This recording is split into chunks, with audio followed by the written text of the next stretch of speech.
মন্ত্রণালয়ের উদ্যোগে আগামী 1, 2 এবং 3 ডিসেম্বর আমরা আয়োজন করতে যাচ্ছি এবং এটি অনুষ্ঠিত হবে আমাদের যেটা Bangladesh China friendship exhibition centre বলি আমরা পূর্বাচলে, বা যেটাকে আমরা সংক্ষেপে নাম দিয়েছি বিগ ওয়েভ, সহজে সবাইকে চেনার জন্য, পরিচিত হওয়ার জন্য। সেটিতে আমাদের আপনাদের লোকেশনটা সবাই জানা আছে, এখানে একটা আমাদের টিজার করা আছে, যদি আপনারা দেখেন। আমরা যেটাকে বলি 300 ফুট রাস্তা সহজে বলি, সেটা দিয়ে গিয়ে হাতের বামে ঘুরলেই আমাদের সেই বিগ ওয়েভ, এই ঢেউয়ের মতো যে ডিজাইনটা, সেটার জন্য এটার নাম দেওয়া হয়েছে বিগ ওয়েভ।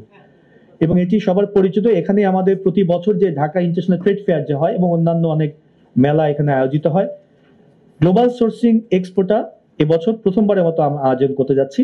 এটি হবে একটা B2B মেলা, যেটাকে আমরা বলি আর কি, বিজনেস টু বিজনেস একটি মেলা এটি আয়োজন করতে যাচ্ছি আমরা। এবং এবারে আমরা মূলত এখানে যারা এক্সিবিটর থাকবেন তারা সবাই অবশ্যই আমাদের বাংলাদেশি যারা উদ্যোক্তা আছেন, রপ্তানিকারক আছেন তারা, এবং আমাদের মূল লক্ষ্য হচ্ছে তাদের সাথে সারা পৃথিবীর যারা ক্রেতা আছেন বা যারা সোর্সিং করে থাকেন তাদেরকে একটা সম্মিলন ঘটিয়ে দেওয়া, যার মাধ্যমে আমাদের রপ্তানিকারকদের রপ্তানি বাজারটাকে আমরা সমৃদ্ধ করতে পারবো।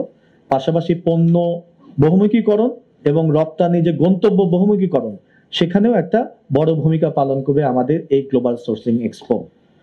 এবং মূলত এবছর আমরা 8টি সেক্টরকে প্রাধান্য দিয়েছি এই রপ্তানি প্রবৃদ্ধির জন্য এই গ্লোবাল সোর্সিং এক্সপোতে। এই 8টি সেক্টর হচ্ছে অবশ্যই আমাদের যে রপ্তানির 1 নম্বর যে খাত, সেটি হচ্ছে আমাদের অ্যাপারেল, রেডিমেড গার্মেন্টস যে ইন্ডাস্ট্রি আমাদের আছে। আমাদের রপ্তানির আপনারা জানেন যে প্রায় 81.5% এই শুধু অ্যাপারেল সেক্টর থেকেই আসে, এবং সেই অ্যাপারেল সেক্টরকে আমরা অবশ্যই রেখেছি।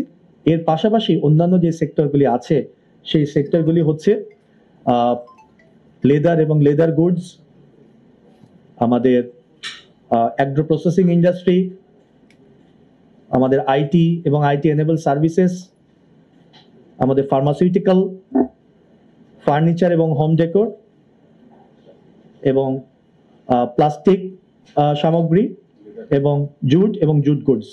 এই 8টি খাতকে আমরা আমাদের এই খাতে আমরা প্রথমবারের মতো এই এক্সপোতে আমরা প্রমোট করব, বা তাদেরকে আমরা এই মেলাতে অংশগ্রহণের জন্য সুযোগ করে দিয়েছি। দুধার চকলেটে একাকার হয়ে ওঠা প্রাণ লেয়ার সম্পর্কের মিষ্টি ম্যাজিক।